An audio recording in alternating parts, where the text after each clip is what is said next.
جب بھی کوئی انسان باجماعت نماز ادا کرتا ہے تو مقتدی پر لازم ہوتا ہے کہ امام کی اتباع کرے۔ امام قیام میں ہو تو مقتدی قیام میں، امام رکوع میں ہو تو مقتدی رکوع میں، امام سجدے میں ہو تو مقتدی سجدے میں۔ اگر کوئی امام کی اقتداء نہیں کرے گا تو اس کی نماز قابل قبول نہیں ہوگی۔ بالکل اسی طرح اللہ کے پیارے حبیب صلی اللہ علیہ وسلم ہمارے لیے پوری زندگی کے امام ہیں۔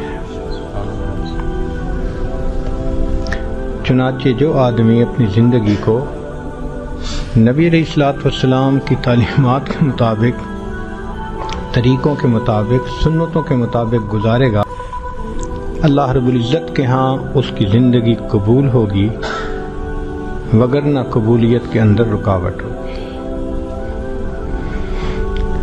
ہم نے دیکھا ہے کہ شادی کے موقع پر دلہن کو زیورات پہناتے ہیں تو ایک انڈرسٹینڈنگ یہ ہوتی ہے دلہن کے ذہن میں کہ میرے جس عضو کو زیور پہنایا جائے گا وہ زیادہ خوبصورت ہو جائے گا، میرے خاوند کی زیادہ محبت کی نظر اس پر پڑے گی۔ چنانچہ گلے میں لاکٹ ڈالتی ہے تو سمجھتی ہے یہ زیادہ خوبصورت ہے، انگلیوں کے اندر انگوٹھی ڈالتی ہے، سمجھتی ہے یہ زیادہ خوبصورت ہو گئی، کلائی پہ اگر وہ چوڑیاں پہنتی ہے تو سمجھتی ہے یہ زیادہ خوبصورت ہو گئی، کانوں کے اندر بالیاں ڈالتی ہے، سمجھتی ہے یہ کان زیادہ خوبصورت ہو گئے۔ گویا جس عضو میں وہ زیور پہنتی ہے وہ سمجھتی ہے کہ اب میں سج چکی، اب میرا خاوند مجھے بہت پیار کی نظر سے دیکھے گا۔ ہو بہو یہی مثال ہے کہ مومن اپنے جس عضو کو نبی علیہ الصلوۃ والسلام کی سنت کے مطابق ڈھال لیتا ہے اس کا وہ عضو اللہ رب العزت کی نظر میں خوبصورت ہو جاتا ہے۔ چنانچہ اگر سر کے بالوں سے لے کے پاؤں کے ناخنوں تک سب اعضاء پر سنت جاری ہو جائے، مزین ہو جائے، تو یہ انسان اللہ رب العزت کی نظر میں پرکشش بن جاتا ہے۔ اس لیے قرآن مجید میں فرمایا قل ان کنتم تحبون اللہ، اے میرے حبیب صلی اللہ علیہ وسلم آپ فرما دیے کہ اگر تم اللہ سے محبت کرتے ہو فاتبعونی، تم میری اتباع کرو، اپنے اعضاء کو میری سنتوں سے مزین کر لو، یحببکم اللہ، اللہ تعالیٰ تم سے محبت کرنے لگ جائیں گے۔ جس طرح میں اللہ تعالیٰ کا محبوب ہوں وہ محبوبیت کسی نہ کسی درجے میں تمہارے اندر بھی آ جائے گی، اللہ تعالیٰ تمہیں بھی پسند کرنے لگ جائیں گے۔ انسان کے لیے یہ کتنی خوش نصیبی ہے کہ اللہ اس کو پسند کر لے۔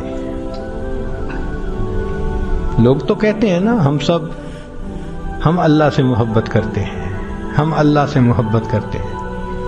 ہمارا اللہ سے محبت کرنا اس کا اعتبار نہیں ہے، مزہ اس کا ہے اللہ کسی سے محبت فرمائے۔ اس لیے کہنے والے نے کہا کہ اے اللہ، زندگی گزر گئی، سب لوگ کہتے ہیں ہم اللہ کے ہیں، اور میں بھی یہی کہتا ہوں میں اللہ کا ہوں، میں اللہ کا ہوں، میں اللہ کا ہوں۔ اے اللہ، ایک دفعہ تو آپ بھی کہہ دیجئے نا کہ تم میرے ہو، تو اللہ کو بندہ پسند آ جائے، یہ بندے کی معراج ہے۔ اس سے بڑی عظمت اور کوئی نہیں ہو سکتی۔ چنانچہ نبی علیہ الصلوۃ والسلام کی مبارک سنت کے بارے میں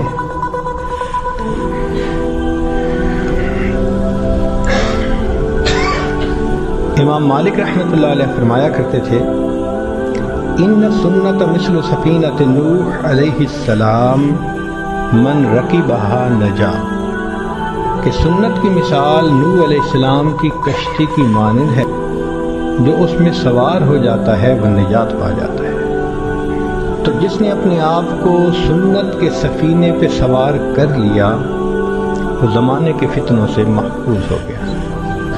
جس طرح نوح علیہ السلام کی کشتی کنارے لگ گئی تھی، ہر حال میں سنت پر عمل کرنے والا انسان اللہ اس کی ایمان کی کشتی کو بھی کنارے لگا دیتے ہیں۔ شاہ عبدالعزیز رحمۃ اللہ علیہ فتح القدیر میں لکھتے ہیں، من تہاون بالسنت عوقب بحرمان الفرائض، جو شخص سنت کی